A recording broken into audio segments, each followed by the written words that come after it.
কেমন নবীর উম্মত হলাম, যেই নবী পাকের চেহারায় আনোয়ার মোবারক দেখলে মানুষের মৃত্যুর যন্ত্রণা দূর হয়ে যায়, যে রসুল পাকের চেহারা মোবারক দেখলে জান্নাত ওয়াজিব হয়ে যায়, জাহান্নাম কিয়ামত পর্যন্ত হারাম হয়ে যায়।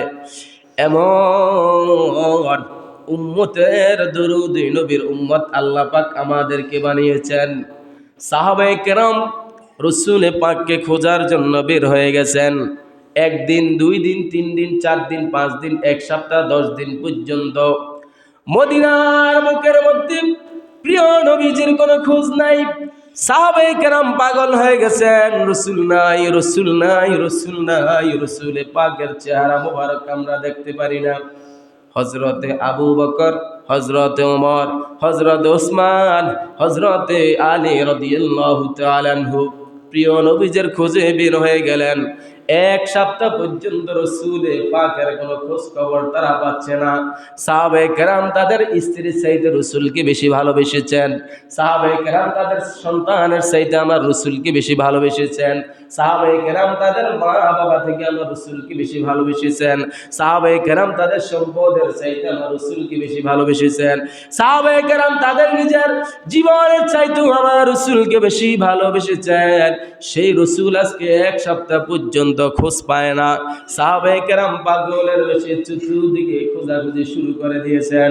খুঁজতে খুঁজতে খুঁজতে খুঁজতে সাহাবায়ে কেরাম একটা পাহাড়ের কিনারার মধ্যে চলে গেলেন। ওইখানের মধ্যে যাইয়া দেখতেছেন একজন রাখাল কিছু বকরি নিয়ে দাঁড়িয়ে আছেন। হযরতে আবু বকর এবং হযরতে ওমর বলেন, এই রাখাল ভাই, আমাদের রাসূলকে তুমি দেখেছো কিনা? আজকে 1 সপ্তাহ পর্যন্ত প্রিয় নবীজির আমরা সন্ধান পাই না। ওই রাখাল ডাক দিয়ে বলে, তোমরা কে? কোথায় থেকে এসেছো? আমি তোমাদেরকে চিনি না, তোমাদের রাসূলকে চিনি না, জানি না। তবে আজকে 1 সপ্তাহ পর্যন্ত এই পাহাড়ের গুহার মধ্যে একটা লোক তার স্যার মোবারক জমিনের মধ্যে লাগাইয়া রব্বি হাবলি উম্মতি, রব্বি হাবলি উম্মতি বলে কাঁদতেছে। যতদিন পর্যন্ত এই লোকটা জমিনের মধ্যে তার স্যার মোবারক লাগাইয়া উম্মতি উম্মতি বলে কাঁদতেছে, ততদিন পর্যন্ত আমাদের বকরিগুলা জমিনের মধ্যে ঘাসের মধ্যে মুখ লাগায় না। জোরে বলুন আল্লাহু আকবার। আর জোরে বলুন আল্লাহু আকবার। সাইয়্যিদনা হযরত আলী রাদিয়াল্লাহু তাআলা আনহু এবং হযরত ওমর, আবু বকর সিদ্দিক বলেন, আর সন্দেহের কোনো কারণ নাই, যেই নবীর মায়ায় পড়ে বকরি পর্যন্ত খানা পিনা ছেড়ে দিয়েছে, উনি আর কোন নবী না, উনি হচ্ছেন ওয়ামা আরসালনাকা ইল্লা রাহমাতাল লিল আলামিন, তিনি আমাদের নবী। হযরত আবু বকর বলেন, আমি রাসূল পাকের সামনে গেলাম, যাইয়ে দেখি প্রিয় নবীজি স্যার মোবারক জমিনের মধ্যে লাগাইয়া সেজদা দিয়ে রব্বি হাবলি উম্মতি, রব্বি হাবলি উম্মতি উম্মতি বলে কাঁদতেছেন। রাসূল পাক দীর্ঘ সময় সেজদার মধ্যে থাকার কারণে রাসূল পাকের হাত মোবারক গুলা ফুলে গেল, পা মোবারক গুলা ফুলে গেল। হযরতে আলী এবং হযরতে ওমর আর আবু বকর বলেন, ইয়া রাসূলুল্লাহ, নবী গো। হযরত ওমর বলেন, আপনি তো বলেছেন আকাশের সম পরিমাণ তারকা আমি ওমর করেছি, আপনি আর উম্মতের জন্য কাঁদতে হবে না, আমি ওমরের সমস্ত আমলগুলো আপনার উম্মতকে দান করে দিলাম। আপনি রাসূল স্যার মোবারক তোলেন, আমার নবী স্যার মোবারক তোলে না। হযরত আবু বকর বলেন, নবীজি, ও মায়ার নবীজি, আমি আবু বকরের জীবনের সব আমল আপনার উম্মতের নামে দান করে দিলাম, আপনি রাসূল স্যার মোবারক তোলেন, আমার নবী স্যার মোবারক তোলে না। রব্বি হাবলি উম্মতি উম্মতি বলে কাঁদতেছেন। হযরত ওসমান জিন্নুরাইন বলেন, আমার জীবনের সমস্ত আমল আপনার উম্মতের নামে কোরবানি করে দিলাম, আপনি রাসূল স্যার মোবারক তোলেন, আমার নবীজি স্যার মোবারক তোলে না। হযরতে আলী বলেন, ইয়া রাসূলুল্লাহ, ইয়া হাবিবাল্লাহ, নবী গো, আমি আলীর জীবনের সমস্ত আমল আপনার উম্মতের নামে কোরবানি করে দিলাম, আপনি রসুল স্যার মুবারক তোলেন, আমার নবী পাক স্যার মুবারক তোলে না।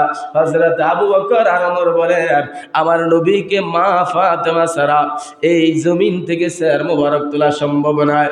ফাতেমা রাদিয়াল্লাহু তাআলা আনহার কাছে চলে গেলেন, যাইয়া বলেন, ফাতেমা, যে রসুলের আজকে এক সপ্তাহ পর্যন্ত কোনো খোঁজ পাই না, খবর পাই না, সেই রসুলের সন্ধান পেয়েছি। আমরা আমাদের জীবনের সমস্ত ইবাদত রসুলের উম্মতের জন্য দিয়ে দিয়েছি, তারপরও নবী পাক স্যার মোবারক তোলে না। ফাতেমা, তুমি চলো, তুমি ছাড়া রসুলকে সেখান থেকে আনা সম্ভব হবে না। আমার মদিনা রসুল পাগলের বেশি, রসুল উম্মতের জন্য কাঁদতেছে। মা ফাতেমা আসলেন, সাইয়্যিদনা হযরত ইমাম হাসান এবং হুসাইন রাদিয়াল্লাহু তাআলা আনহুমাও আসলেন।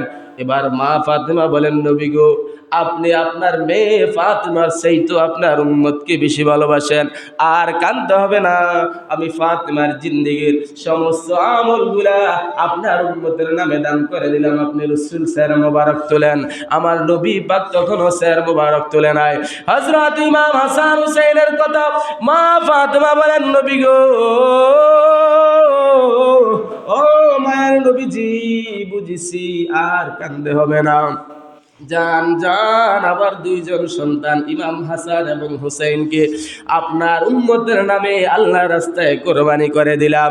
যেই মাত্র হাসান হুসাইনকে আপনার উম্মতের নামে আল্লাহর রাস্তায় কোরবানি করে দিলাম বললেন, ঠিক ওই সময় আমার মদিনা রসুল জমিন থেকে নিজের স্যার মোবারক তুলেছেন। জোরে বলুন সুবহানাল্লাহ, আল্লাহু আকবার বলুন সবাই। এজন্য বন্ধুরা আমার, বাবাজিরা আমার, নিজের মেয়ে ফাতেমা, রসুল তার জন্য কাঁদে না।